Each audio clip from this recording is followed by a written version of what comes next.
Newzroom Afrika's senior politics reporter, Ziyanda Ngcobo, is live from the Union Buildings in Pretoria this evening. A very good evening to you once again, Ziyanda. Any movement from your vantage point?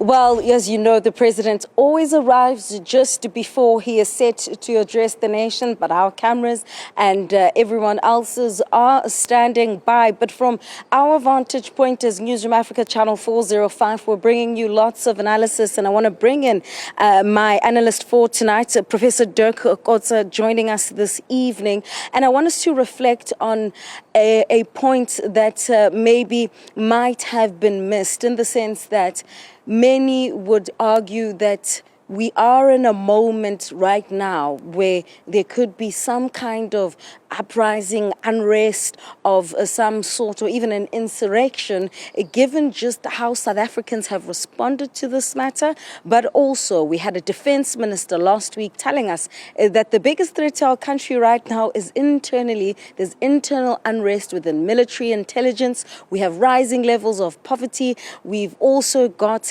according to Mkwanazi's allegations, rogue criminal elements within our crime intelligence. Is that a fair assessment? And in that assessment, then, what does the president have to say? Well, I think the situation is at the moment precarious. It's very difficult to predict it, even from, I would say, from an intelligence point of view. I think it will be very difficult to predict what is the most possible options that exist. But it is something that we should not let develop into in any direction. Very close monitoring, first of all, but then at the same time, counter actions must be taken. And I think what President Ramaphosa will have to do tonight is keep that definitely in mind, that there is a huge public expectations about what he's going to say, that there is a feeling that he can't, again, just make announcements about steps to be taken in future. It is now much more urgent, and that there is, because it affects the very essence of government. It goes very deep into government, as well as a very important component of state security, on public security also, and that's the national police. What we are seeing is that the police appears to be also divided, the top structure of the police. There's almost like two camps there. And I think this is absolutely dangerous. Can never be tolerated, that one sees this happening. So in that sense, it's a major task for President Ramaphosa now to address that, plus then the issues which emerge around that about some ministers that are also in the news, like, for example, the Minister of National Education. It seems there's something in the pipeline with her also, the fact that she has been recalled or not allowed to go to China. So in that sense, his plate is full. But would a cabinet reshuffle be enough to satisfy South Africans? It's very clear that a commission of inquiry is just something that is not appetizing for South Africans, given how urgent this matter is.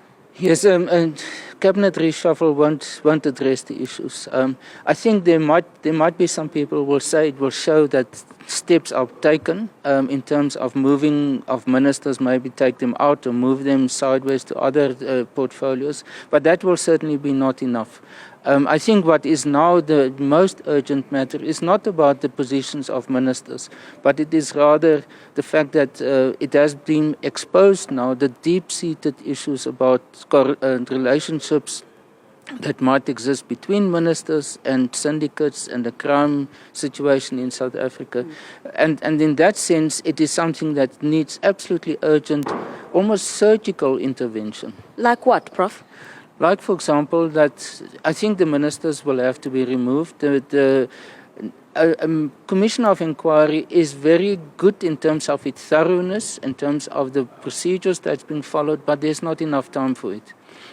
It is something which might have to be done much quicker, maybe less comprehensive than what a commission of inquiry will do, that the focus, the mandate should be much more narrow, and it ideally should just focus on the issues that General Mkwanazi put on the table, and all of that related to it. So those in it themselves are addressed.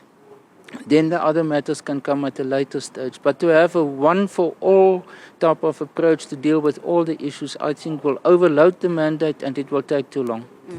Time is of the essence, and I think it's quite clear from what you're saying. The Sunday Times was reporting that some of his advisors, the president's advisors that is, have said maybe a commission of inquiry, but with a timeline of 6 weeks. But this is against a backdrop where just on Tuesday, there are protests planned nationwide. And so we were talking about the ingredients for some kind of, unrest, especially because we are told that there are army generals who are unhappy, and couple that with a very divided SAPS. Yes. Even that 6 weeks, would it suffice?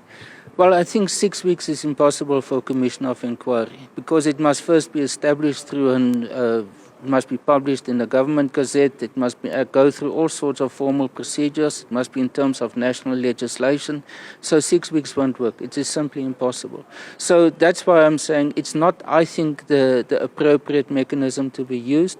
Some parties talk about that the SIU must become involved in it and have a specialized sort of very specific investigation. That's one possibility. But I think what is in this case problematic is that it affects both the, let's say, crime, the police, as well as ministers. Yeah. And that's such a complicated combination of factors that come together. And a broken political and criminal justice system that's been broken for a while. Yes, and I think that is the real dilemma maybe for President Ramaphosa, is what will be the ideal mechanism to use that will be independent enough so that the public will have trust in it and come to the core of the issue. Because he is a president who is cautious, has always been, and I think there's many explanations why he is like that. But this is possibly the moment now where he has to say, well, I have to go beyond my instincts.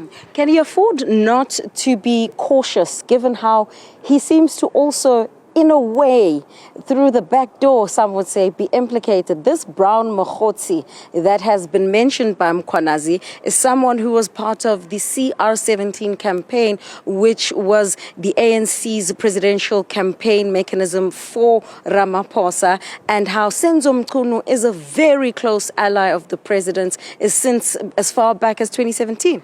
Yes, I think that loads the dice even more against President Ramaphosa, and why he will possibly try to be as cautious as he can be.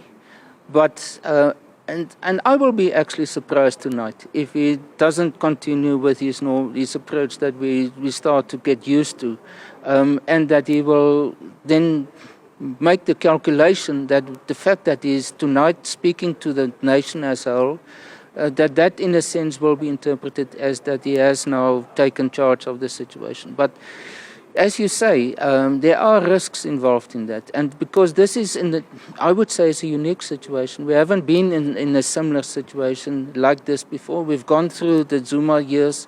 We've gone through the problems of state capture, the weekend when the Minister of Finance were dismissed. But I think this is something which really tests the coherence of government and the constitutional institutions in general.